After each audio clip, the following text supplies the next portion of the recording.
We are now turning to our program to address COVID-19 and its impact on older adults. We are today going to focus on lessons learned from individuals within our University of California community and our partners around the nation who have been coming together to address some of the most difficult issues that have occurred during this pandemic period. COVID-19, we lost over 1 million lives so far. And of course, older adults have been those greatest impacted. Today, we're going to hear from several individuals who have put forward the unique areas in which we have moved different ways to help not only older adults who have been isolated, impacted directly by the disease, but also their families, also the provider community. So you will be hearing issues around some of the greatest changes we have seen for all of these groups over this period, and how University of California colleagues and programs have come together to create innovative programs that will be used not only to continue to help people as we continue to address the pandemic, but will be new ways to approach these issues in the years to come. Hello, my name is Joshua Goldstein. I'm a professor at Berkeley in the Department of Demography, and I'm delighted to talk to you today about some recent research I've done with my colleagues here about what age is best to get people first in line for COVID vaccines. So the talk I'm going to give today is about a paper that Tom Cassidy, Ken Wachter, and I published in the Proceedings of the National Academy last year. And as with most PNAS papers, the title is supposed to be declarative, so the whole story is in the title. Vaccinating the oldest against COVID-19 saves both the most lives and the most years of life. So that's what I'm going to explain to you in the few minutes we have, why that's surprising and why it's true. So the kind of question that we're looking at is who should be first in line to get some kind of cure like the COVID vaccine. So let me ask the question kind of rhetorically. I wish you were in the audience to answer me, but who would you give the vaccine to first? Who would you give priority? A 100-year-old, an 85-year-old, or someone my age, a 57-year-old? And the idea here is that if we give the vaccine to someone very old, it's quite likely to prevent them from dying, but the benefit from it will be short-lived because they'll die of something else. So we have a potential trade-off between saving lives and saving years of life. And that's what our paper looks at to see where this trade-off is and what the optimum age of a priority for vaccination would be. And the answer we got surprised us. The answer we got is that actually it's best to vaccine the 100-year-old first. Not only are you more likely to save more lives, but also in terms of remaining life, you actually maximize the remaining lives you save by starting with the oldest. And the lesson of the paper, for us at least, is that our intuition can be wrong, and also that we shouldn't count off the oldest old. We should pay attention to them and weight them in our allocation of resources. So why is this true? In this graph, we're going to look at the top two panels first, and then we'll look in gray, and then we'll look at the panels in white. So as you know, COVID is much more dangerous for old people. So here we have age on the x-axis, and these are three countries, the United States, Germany, and South Korea. And they all have very different scales because the scale of mortality was very different in the countries, but they all have essentially the same age pattern, this exponential increase in the risk as you get older. And in the second row, we see how long you would live if you were alive at each age. So if we were to save your life in some sense. A baby would live, these are not babies, these are 40-year-olds. A 40-year-old would live 40 more years, and an 80-year-old would maybe live about 10 more years in the United States. And so if we save a life, if we give a vaccine, our chance of saving a life is kind of given by this curve, and how many years the person will live is given by this curve. And when you multiply the two together, you get our answer. And our answer is that you save the most years of life in all three of these cases at the oldest age. So why is this? It's really kind of, if you remember Malthus, you have geometric growth and kind of our arithmetic decline. And when you multiply something geometric by something arithmetic, the geometric thing dominates. And so the increase is what matters. So in this paper, which we started with this example, we actually investigated this mathematically, and you don't have to see any of these equations. You just have to see that there's a lot of math. And I think one thing that's interesting is the three of us, two of us are in our 50s and one of us is older, and the oldest co-author, Ken Wachter, was the person who finally came up with the proof. So the real question here is, I don't think there's a big question about this with COVID. There was some discussion about starting with kind of a happy medium of maybe vaccinating people in their 80s first, or at least not using this criteria of years lived that was raised by WHO, because it would disadvantage the very old. But our calculation shows that there's really no contradiction, and that that you're best off vaccinating the very oldest first. So why is this true? Well, basically, it's because with COVID, the chance that the vaccine saves your life rises with age. But if we take another kind of medical treatment, say something like a heart transplant, well, a heart transplant, it could save a person's life no matter what age they were. And the chance of saving their life for a 100-year-old is not greater than a heart transplant for a 70-year-old or a heart transplant for a 50-year-old. If anything, it might be the other direction. So what you would get in the case of a heart transplant would be you would have the decline in person years and maybe a relatively flat curve here for the risk of not getting the heart transplant, which would be very high in all cases. So it's also probably not true for medical spending in general, because treatments could be more effective at younger ages. But the thing about COVID is that the vaccine appears to work very well at all ages. So it's kind of a unique case. Okay, well, that was the story I wanted to tell. The lessons. For COVID, we shouldn't forget about the very old. In the United States today, we still have a lot of elderly people who are not fully vaccinated, not getting their boosters, and we should keep the push to vaccinate the oldest old, not just because we'll save their lives, but we'll save their life for a long time, relatively speaking. In general, when we're allocating scarce resources by age, we need to think carefully. In some instances, it'll make sense to give priority to somebody maybe at a somewhat younger age, but in this case, it's the extreme that matters.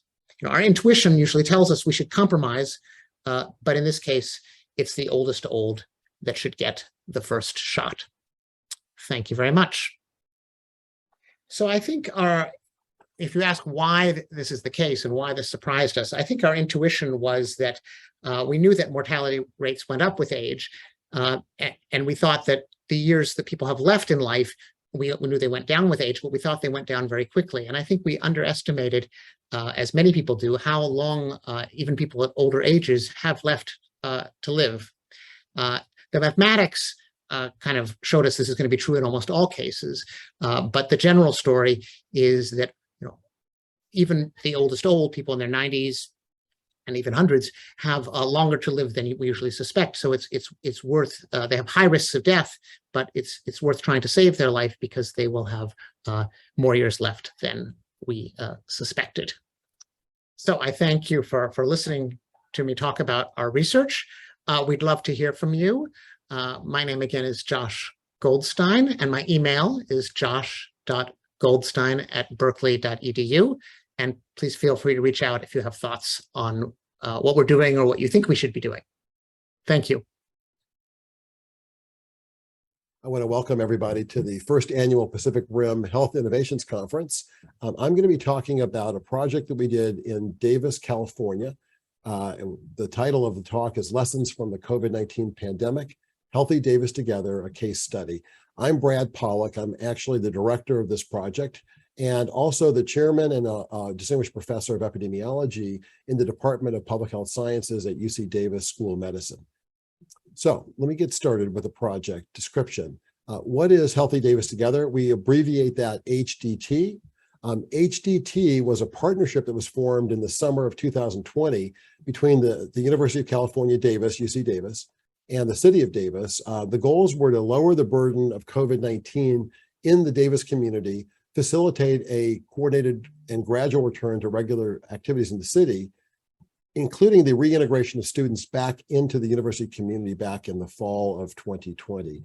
And through these efforts, try to identify replicable and scalable approaches that can be generalized and used in other communities. So in June of 2020, we assembled a group of us from the university, from the city of Davis, from the Davis Joint Unified School District, that's the kindergarten through grade 12 school system. And we also included key community leaders and formed this partnership. And I wanted to just describe what the project looks like. This is the design of the project shown in this figure.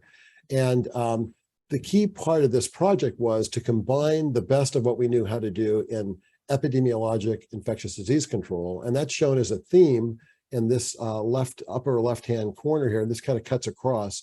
There were a variety of different approaches that we used in the epidemiology theme that included things like testing, contact tracing, enhanced exposure notifications, and really importantly, quarantine and isolation capabilities, and a number of other approaches that were used. In addition to the epidemiology theme, we also had a health behavior change theme. And this was, again, for the purpose of inspiring correct behavior, best behaviors to reduce the transmission of the virus. So this included health education efforts, mass communications. We offered a number of incentives at the individual, even at the student level, and even for businesses. And we also set up a business ambassadors program using our contacts within the city to make the businesses safer for operation during the COVID pandemic. The target beneficiaries of all these efforts really are shown in this right-hand side of the figure. They included constituent groups that live within the city, that work in the city, organizations, businesses, and so on, including faith-based organizations. And so they were the ones that were designed to be the beneficiaries of all the efforts we were doing to try to control COVID. And on the bottom, you'll see there's a number of cores that we used to support the operation of this project. So I'm going to just focus for a minute or two about the epidemiology theme. And this really focuses on infectious disease control. And one of the things that we did was we developed a rapid COVID-19 PCR screening test using saliva rather than nasopharyngeal swabs, but we used saliva instead and rolled this out not only to the university itself and the students and the employees, but also to the entire Davis community, which included people that either lived in Davis or worked in Davis. And the platform was really leveraged a lot of our history at UC Davis. We are a very agricultural research intensive university here. And so it's no surprise that we sort of looked to the agricultural applications to come up with a solution. We ended up using a platform that is a ribbon tape PCR device called the IntelliCube by LGC. And the idea was that this ribbon tape substrate can run many, many PCR reactions in little small microwells on the ribbon itself. So you can run 1,000 different PCR tests in one batch run like this. So we were able to do high throughput testing. At the time that we implemented the testing, the cost for doing a test, and these were based on negotiated contract rates with some of the commercial vendors, was about $75 for one PCR test. And the results were generally returned at that point in time in about 3 to 4 days. Our platform was able to do the tests at about $6 per test, much cheaper, more than an order of magnitude less expensive. And the results were returned mostly within 24 hours. In fact, probably averaged about 12 hours to return the results back. So this is a highly automated system. When we started this, we were able to do about 1,000 tests a day. During the peak of Omicron, we actually got up to about 10,000 tests a day. And actually there was one day when we exceeded 11,000 tests in a single day from this platform. So this is needed because we wanted to roll out the testing to the entire community. And we did that in a couple of different ways. On the campus itself, we had a number of sites, starting first with a parking lot that got converted to a testing site, but then we opened up some other spaces on the campus. We also had a mobile set of vehicles. This is an RV, a recreational vehicle that we used for this project, and we had some other smaller mobile vans that went out. And then we established a couple of testing sites within the city of Davis initially throughout the community, and then rolled this out a little later to other parts of the county. So we used a number of K through 12 schools. We had the Veterans Memorial Hall, many sites that made it more convenient for people to go ahead and get tested. The testing itself, as I said, was saliva-based, so the acceptability was very high. It took about 3 to 4 minutes to actually come in, get your test done, and leave if you were pre-registered and you walked in with a QR code on your phone or a printout. So it was very, very fast. And as I said, the results got sent back to each of the folks that were tested within 24 hours. So it was very, very efficient. And the other thing that's important to remember is that, testing is a very important modality, but it's not sufficient by itself. We also rolled out wastewater monitoring, first starting with a treatment plant in the city of Davis and a treatment plant on the university campus itself, but later moved into sub-sewer shed monitoring, where we were able to detect trace levels of the virus in wastewater at the neighborhood level within Davis, not just at the single treatment plant for the whole city. So I would say that without these measures, we would have definitely had a challenge in trying to get a handle on COVID infection. But I want to say that there's an expression we use in epidemiology: you can't test your way out of an epidemic, which means that it's more than testing. And especially when you're using this in a citywide attempt or in a larger community setting where you can't force people here to get tested. So you have to influence them and make them want to get tested. So that's where the health behavior change component of this project became very, very important. We did a number of measures to try to improve the health preventive behaviors that were recommended at the time and are still recommended to try to curb transmission. So that included mass communications. We leveraged different approaches here, including different media channels such as social media, print, as well as broadcast media. We also developed targeted messaging that were really targeted at specific segments of the population. We tailored our messages to some of those subsamples or subgroups of the whole population there to address some unique needs.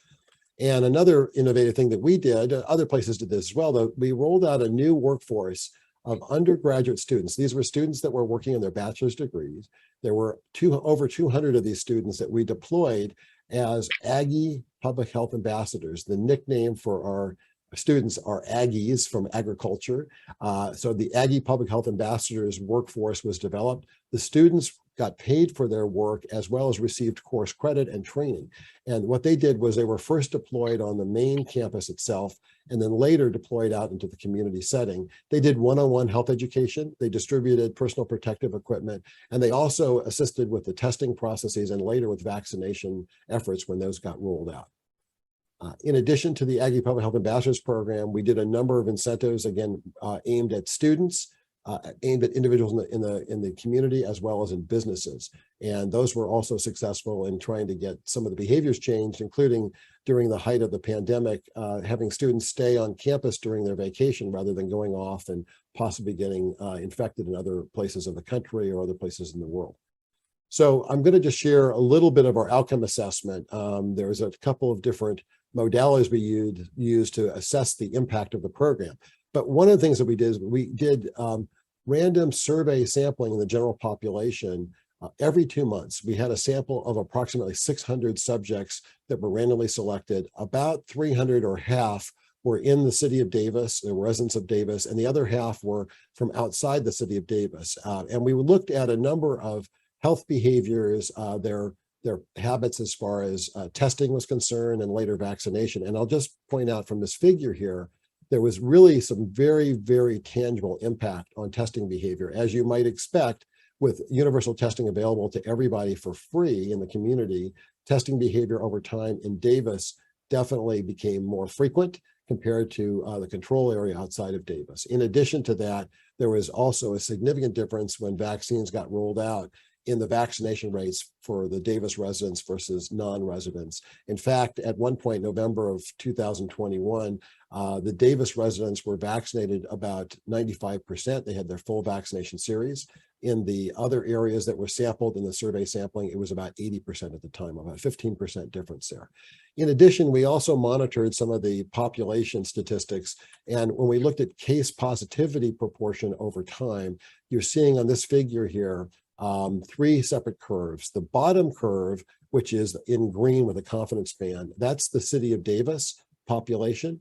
The blue color represents Yolo County, residents, and Davis is contained within Yolo County. And then the salmon colored are actually the positivity rates for the state of California. And as you can see, during the initial surge, there was quite a difference, a much lower case positivity proportion in Davis compared to the other areas.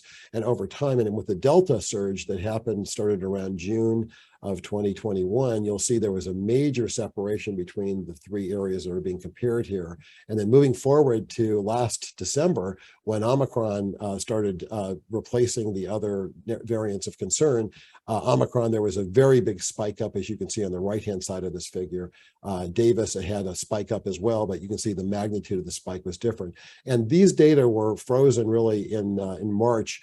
These are in a current publication in the current issue of the American Journal of Public Health, but extending the analysis a little bit further, this is just showing you on the right-hand side here that those trends of separation really did continue here, although things ramped up with the BA.5 subvariant. So the patterns were maintained. In terms of outcomes, so we did establish that there was a difference in adherence to the best preventive practices, certainly with regard to testing and vaccination.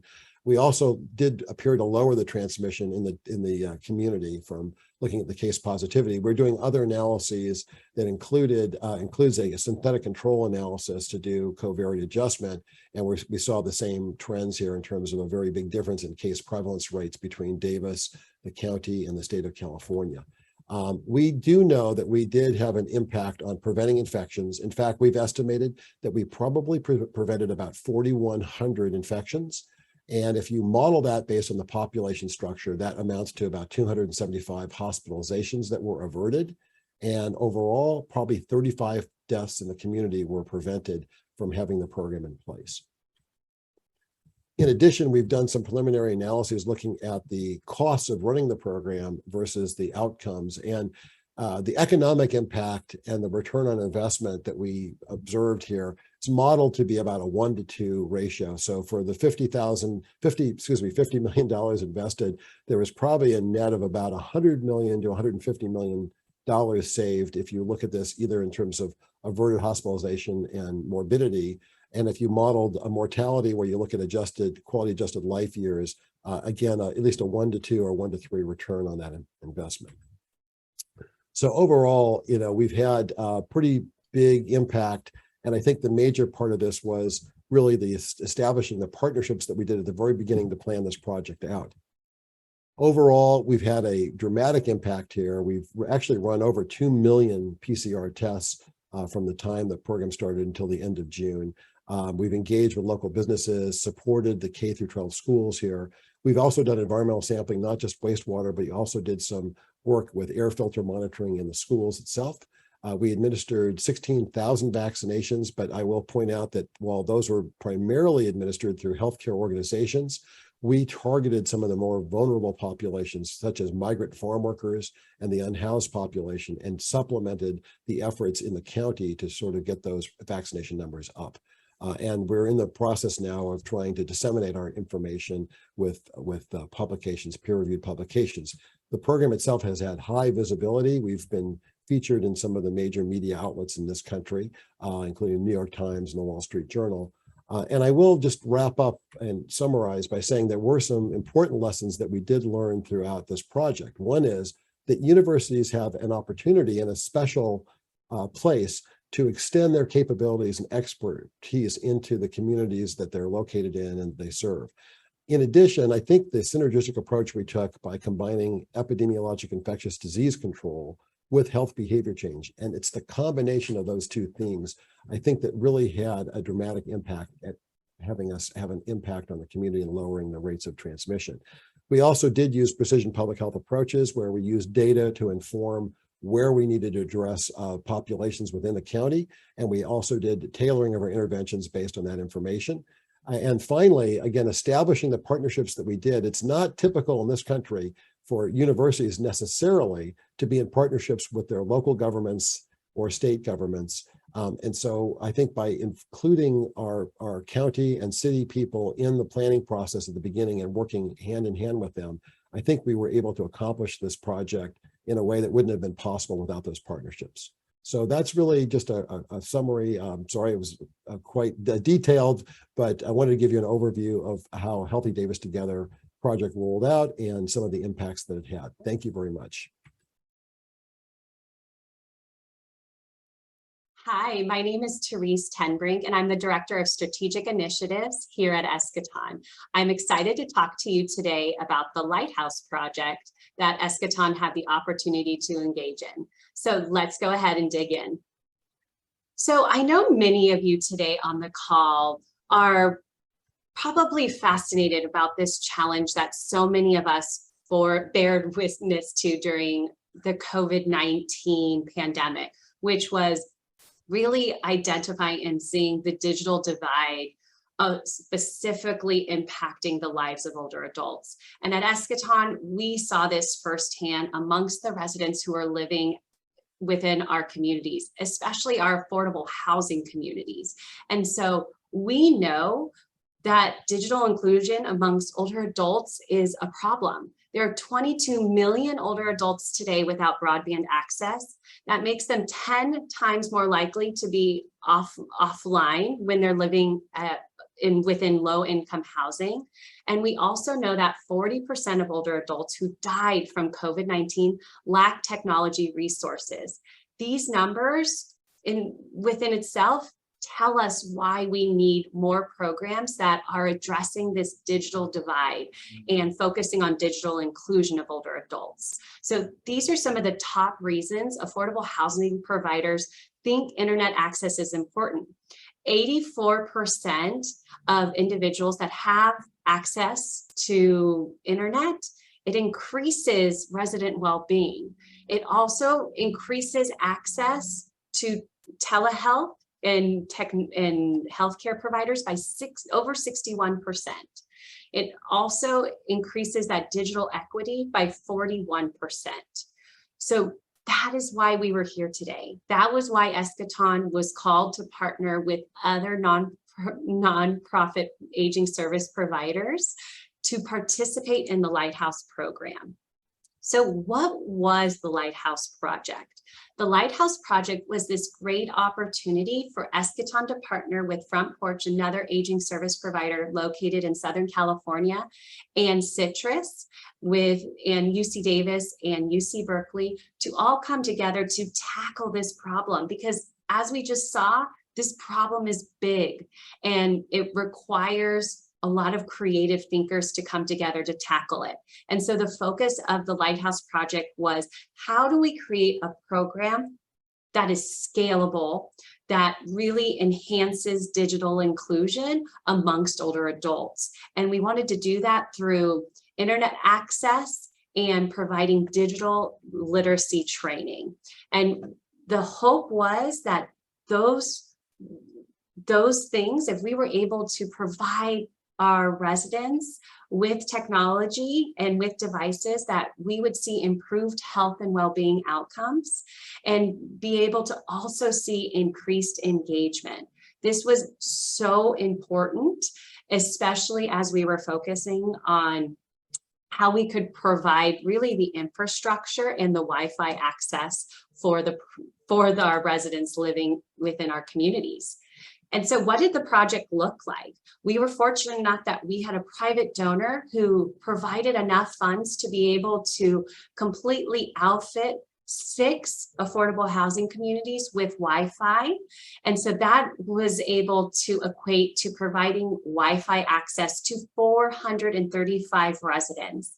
And that also equated to being able to provide 529 older adults with a device in their hand, but not just a device. It also provided them access to technology training and curated in-language training materials in 14 different languages, might I add, which is one of the biggest challenges we had to tackle, was how do we address the diversity opportunity. And so we were able to do that by really embracing a design with, not for approach. We wanted our residents to be part of the process of designing. And so they informed us through surveys, focus groups, interviews. We wanted to understand what their needs were so we could address them appropriately. And so we had 500 residents engage and share with us through surveys, and we had dozens and dozens of residents at every community participate in 12 different focus groups. And we utilize that user-centered approach in everything that we did. We focused on access, affordability, adoption, and content. Those were the 4 critical pieces that we ensured were met all along throughout the entire process to ensure high engagement.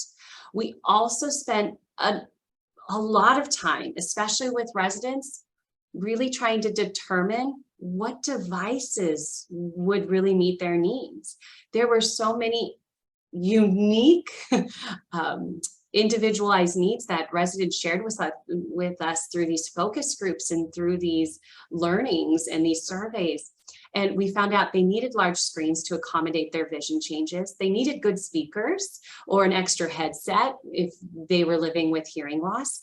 They also really wanted to be able to speak to the device, especially if they were experiencing some challenges with fine motor skills. They wanted to be able to use a stylus, and because touch for some was really difficult.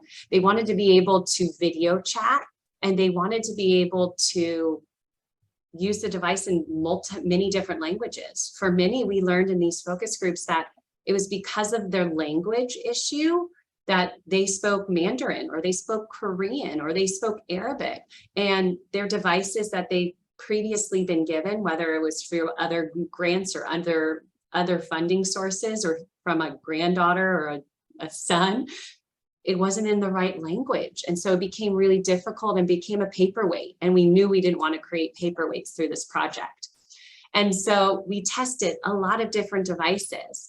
And within those 6 communities, we actually tested out 4 different devices in total, and each had their strengths. Each brought some challenges that we discovered. We really didn't go into this thinking that we were going to test so many devices. Unfortunately, because of supply chain issues and a number of different issues that came up, as you can imagine, during the pandemic, we had to pivot and change. And so there were times when we had to completely reiterate and recreate new training guides because the device was completely different. And so that was one of our key learnings, was how can we make some of these user manuals more device agnostic? So it didn't really matter what device you're using, you can still use the core training materials.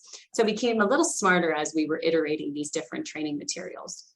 We also were really focused on using a peer and community-led training model. So we recruited resident ambassadors, and they hosted office hours, and we hosted workshops with staff members and the resident ambassadors.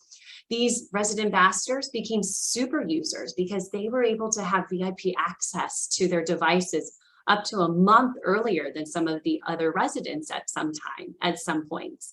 And so we realized that they really felt, they became very invested in the program, and they sustained the program as well. Long after the evaluations were done, long after the project team had officially left the community, these ambassadors were the ones responsible for creating the culture of innovation and that we saw emerge through this project. The other key component of our implementation was training. This was such a big focus for us, and we knew it needed to be in language, all 14. We needed to also provide the in-person trainings in language. And so recruiting ambassadors in each language that was represented at each community was essential for the success of the program. And we also realized that we needed to not overwhelm people at any one time. And so we offered bite-sized content during our training sessions to really ensure we weren't overwhelming any of the residents, to ensure that they focused on just a couple of new features every single week. We were also lucky enough to have a built-in evaluation team, well, because we were partnered with Citrus. So we had researchers from UC Davis, UC Berkeley coming together to really measure the project. So we captured surveys at the entry point of the project, 30 days into the project, and then also 90 days after into the project. And so this really allowed us to be able to get a pulse on everything regarding the project. We wanted to know, was it helping? And so because we had a third party, it also made it a bit easier for us to also have increased engagement with that survey collection, because the provider was removed from the data and it was all considered anonymous. That didn't mean we didn't have challenges collecting some of that survey data. But I am really excited to share with you that some of these findings from the evaluation team are finally being shared and will become fully available in the coming months, and will be available on Eschaton's website and on the Citrus website. But we're seeing a lot of trends as the findings become available for each community. One is that engagement was high across the board. At our first community where we rolled out, we had almost 90% of residents attend at least one class, which was amazing in terms of engagement. We also had 82% of residents say they use the device at least 2 or 4 times a week. They loved YouTube. Everyone always raves about YouTube. It's so important that we included it in training initially, because it gets people excited. And we had our first resident ambassador get up to the front of the room and actually turn on YouTube. Went completely rogue within the training, but it worked. It got everyone's attention and got everyone excited.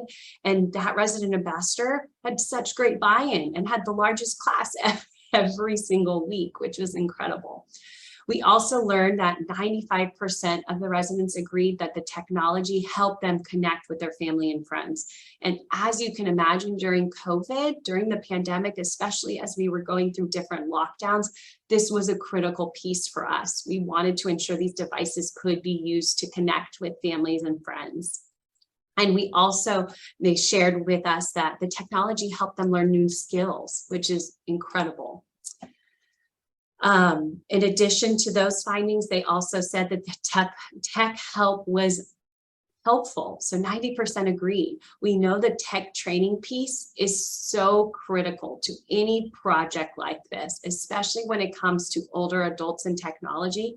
Sometimes we only have one shot. And so ensuring that they feel that they have a strong foundation for being able to access this training, whether it's in their apartment through their user guides or through the classes, is really important. 93% reported the in-person classes were very helpful. 84% said the user manuals were helpful. 70% said they turned to a family member, and 42% said that they received help from a neighbor.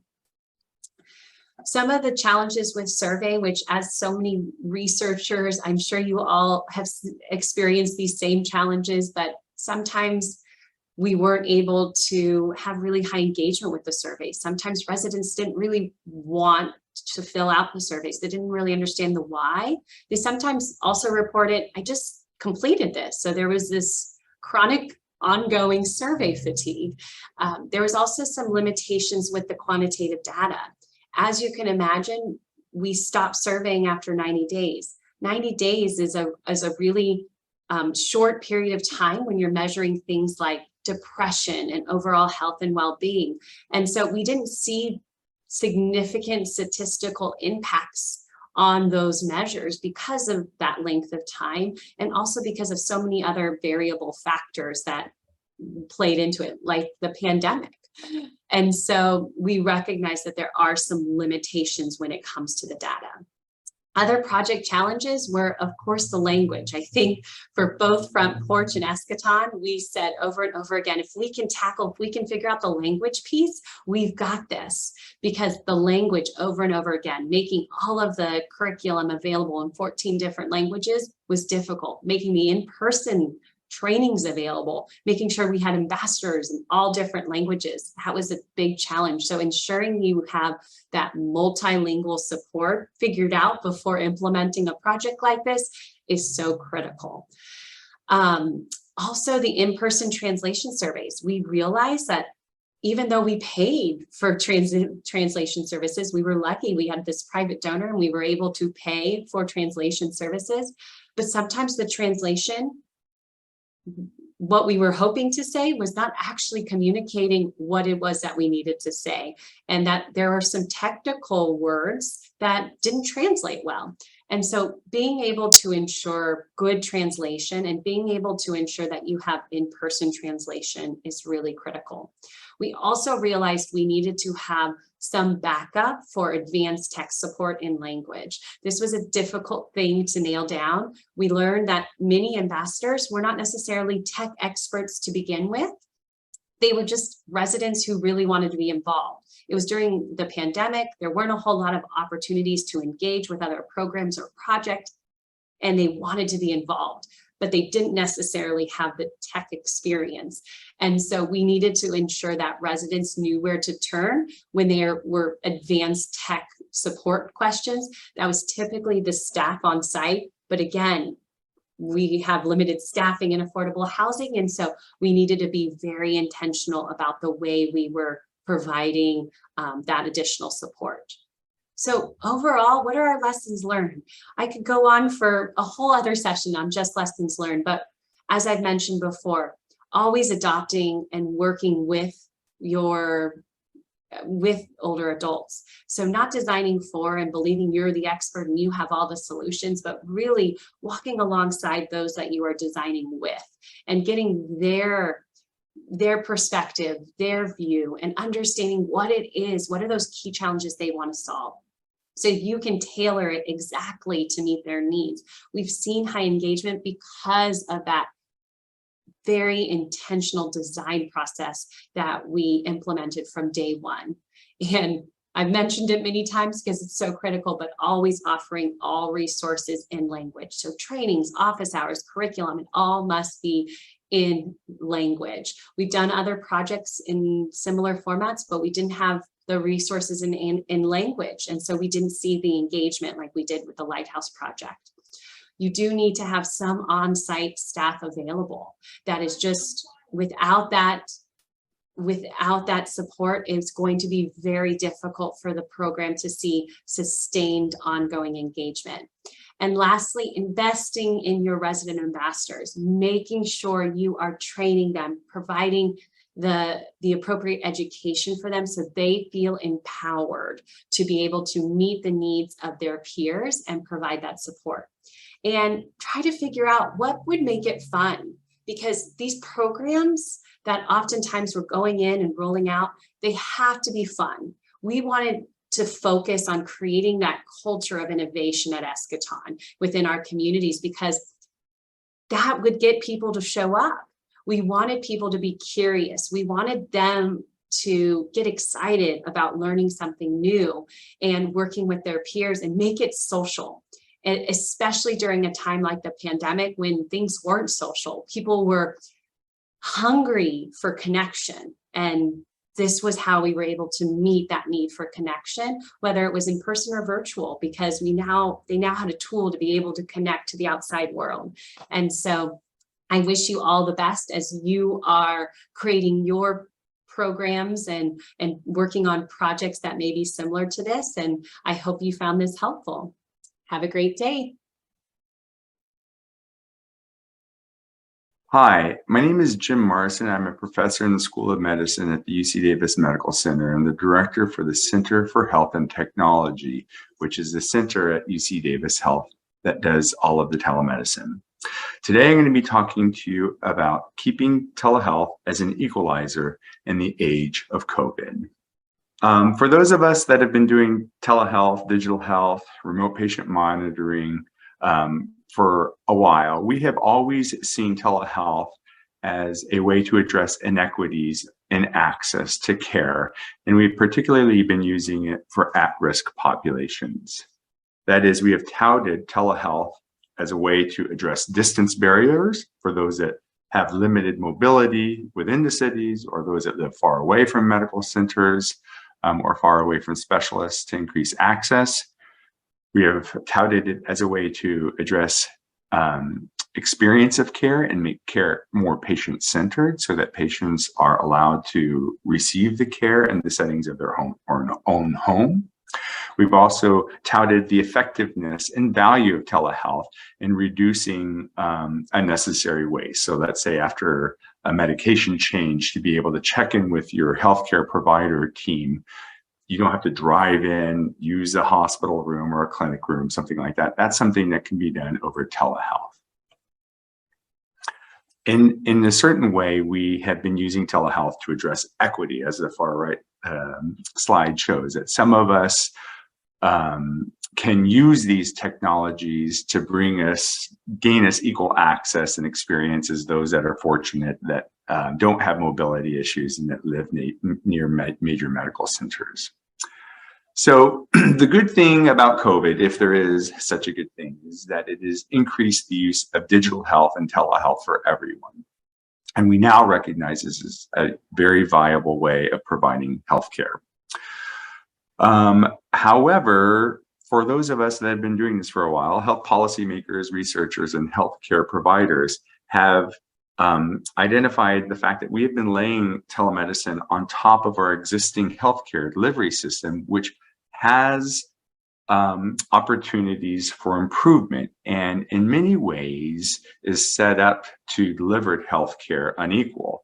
And so, as the little picture on the right shows, that now everybody has telehealth, and indeed we are seeing equality issues.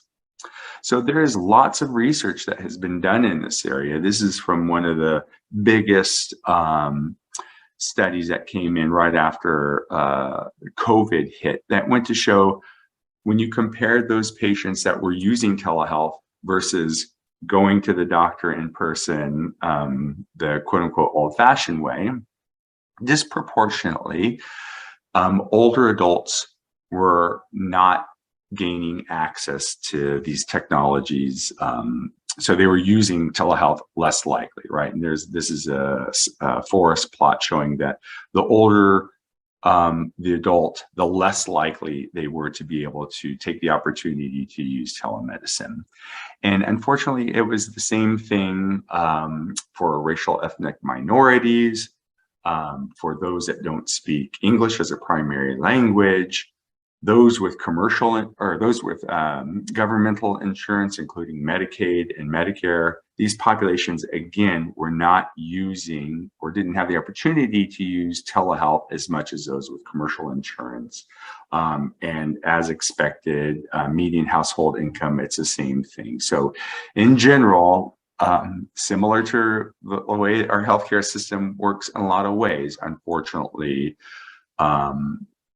disadvantaged populations, lower resource populations, didn't necessarily have the same access to telehealth as other populations have. So what's happening about this? Again, I would submit that it's rather than having folks and providers and patients take these technologies and leverage them for populations that are most in need, it is becoming dispersed upon our existing healthcare delivery system, again, with including its existing flaws.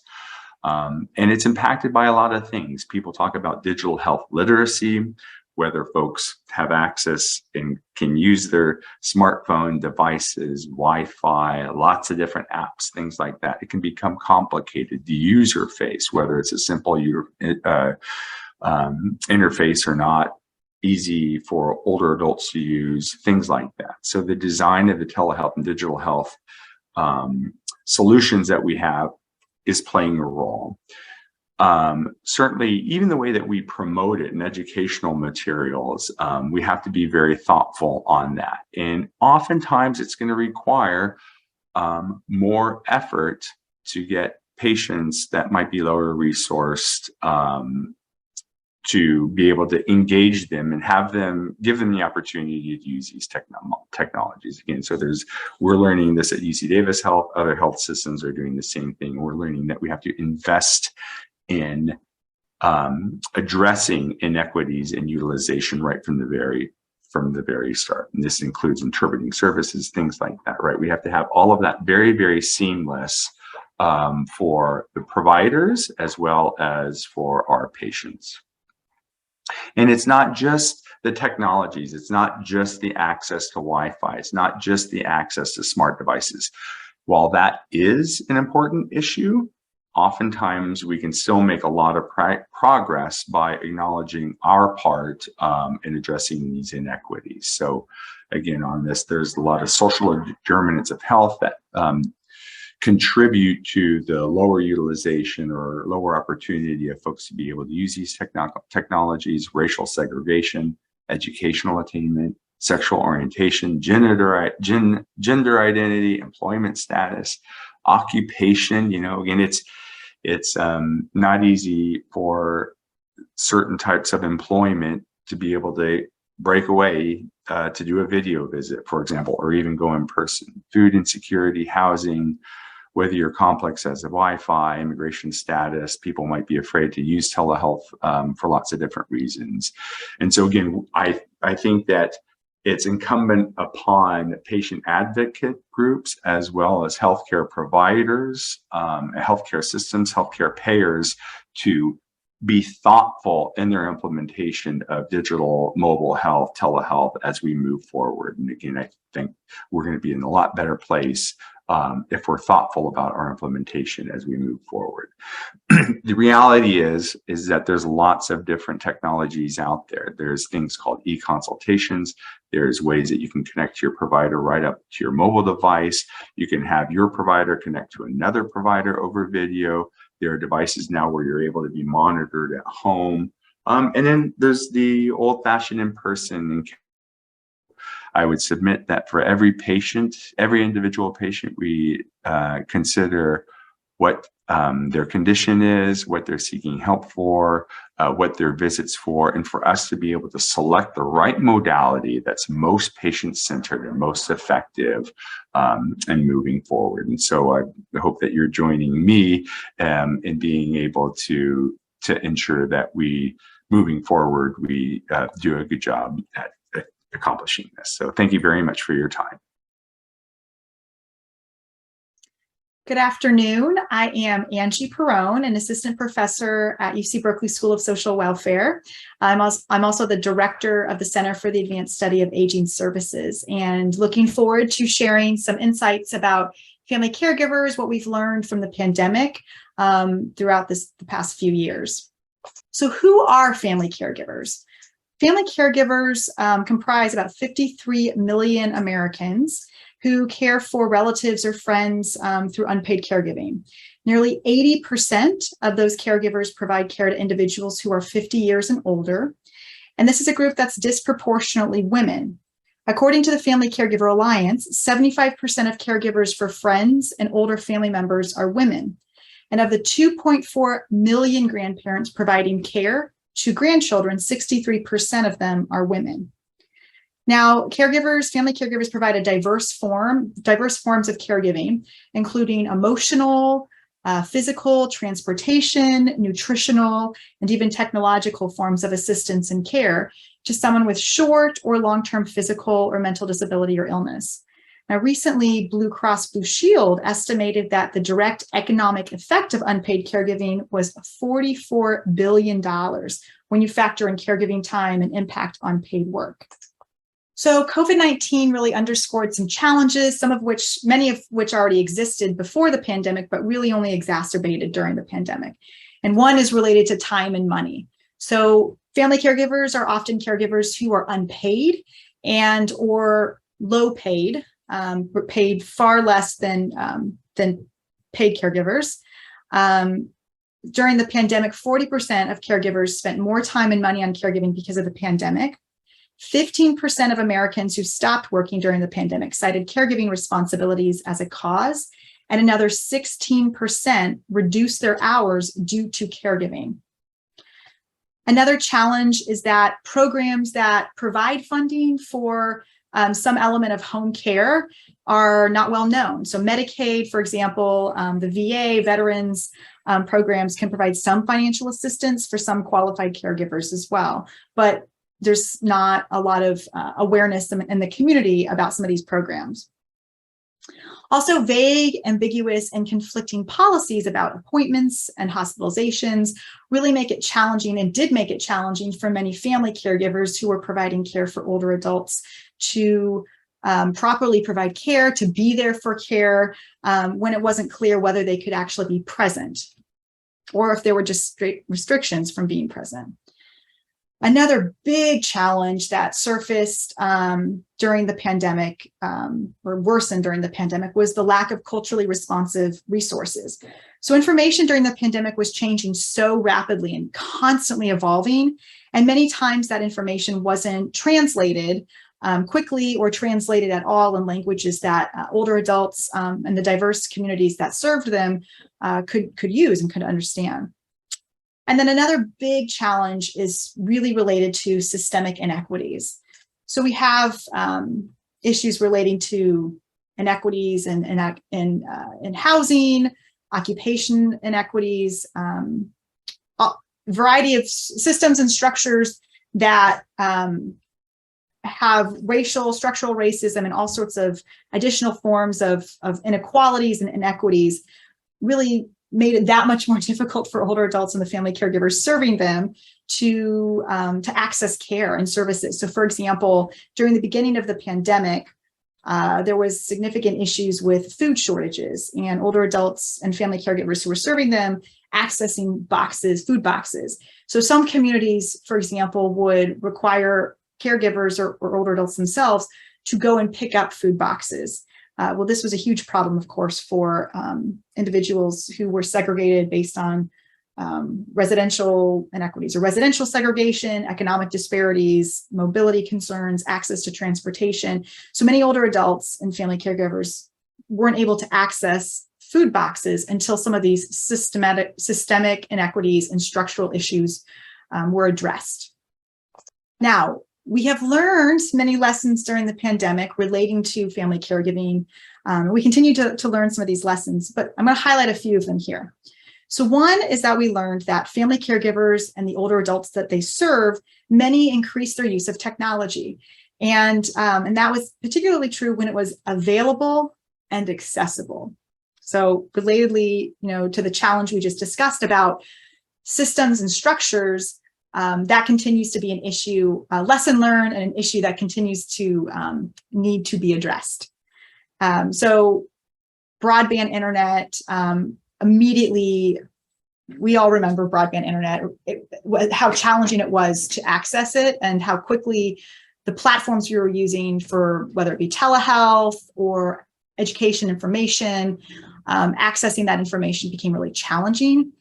Whether rural communities, urban communities, the type of building you were in, the cost, all sorts of barriers to accessing broadband internet. In terms of inequity in systems, family caregivers, particularly family caregivers in BIPOC communities and family caregivers from low-income communities, LGBTQ plus communities, were more likely to work in service industries, which, as we know, are more vulnerable to getting COVID, along with the family and friends that they served, which had all sorts of implications and lessons learned.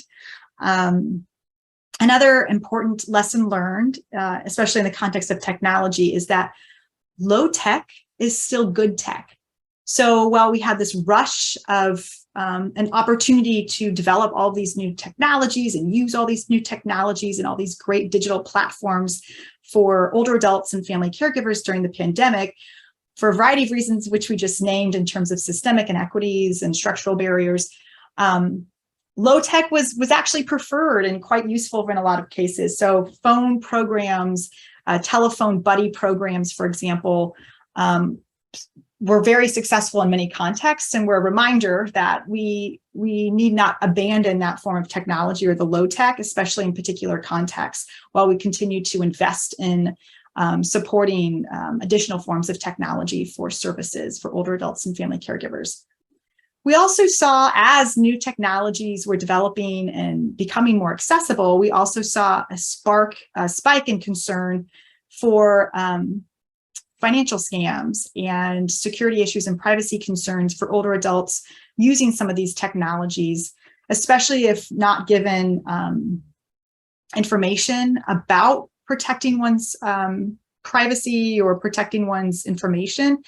So a lesson learned in that context was we learned that programs that incorporated guidance on using technology and continued support, so not just a pamphlet, but actually continued support, were especially helpful, have been especially helpful during the pandemic for family caregivers as well as older adults. And then another lesson learned, so during the beginning and throughout the pandemic, many regulatory requirements, especially regarding telehealth, were waived or modified as they pertain to who could provide health services, telehealth, and also how one could access services. So these are waivers that have been, some of them have been extended and some of them may or may not be extended, but we learned that there was significant resistance in many of these spaces to providing access to who, to expanding who could provide these services and how these services could be provided. And because we had to during the pandemic, we did it and we learned that we could do it and we could do it well. There's obviously still bugs in the system to work through, but we did learn that some of these waivers were probably good for as permanent waivers to give people access to services. And then the last thing I will comment on are just, I will highlight a few examples of some successful programs.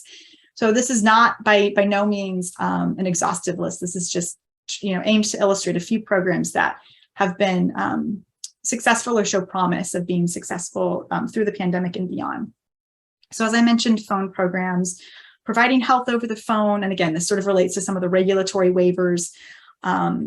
But telephone buddy programs, connecting people, making sure folks felt supported through the phone and regularly supported. And those programs, some of those were actually really successful, whereas previously in evaluations, when these programs were evaluated 10 years ago, they weren't so effective.